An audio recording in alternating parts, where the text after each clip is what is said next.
Beverly Hills Cop 2 is a 1987 American buddy cop action comedy film directed by Tony Scott, written by Larry Ferguson and Warren Scarron, and starring Eddie Murphy.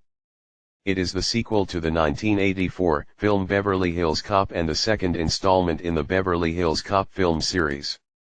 Murphy returns as Detroit police detective Axel Foley, who reunites with Beverly Hills detectives Billy Rosewood, Judge Reinhold, and John Taggart, John Ashton, to stop a criminal organization after Captain Andrew Bogomil, Ronnie Cox, is shot and seriously wounded. The original Beverly Hills Cop is one of those films that remains a cult classic because of the fact that it's such a product of the time it was made.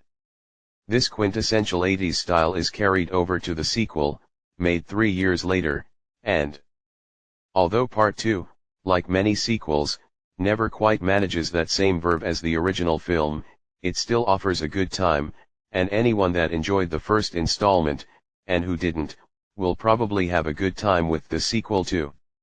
All the main players from the original film have been rounded up once again, with Eddie Murphy heading a capable ensemble cast, lots of wisecracks and some gratuitously over-the-top action sequences.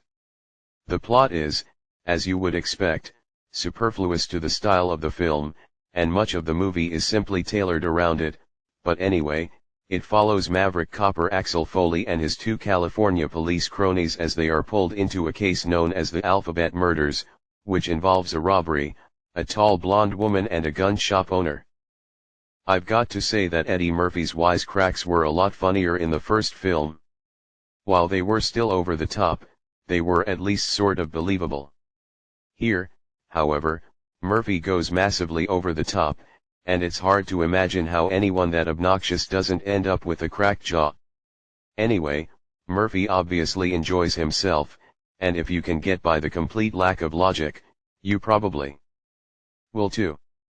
True to style, the action is completely over the top too, with several ridiculous sequences combining to make the movie the entertaining blockbuster that it is.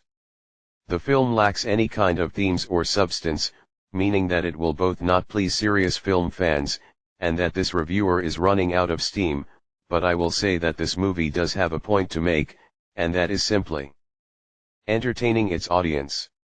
It may be completely silly, illogical fun, but some movies need to be there just to entertain, and this is one of those. I wouldn't recommend sticking this movie at the top of any must-see lists, or going into with huge expectations, but it's a good time, that's for sure. 7/10. Anyways, thanks for watching, see you later, bye.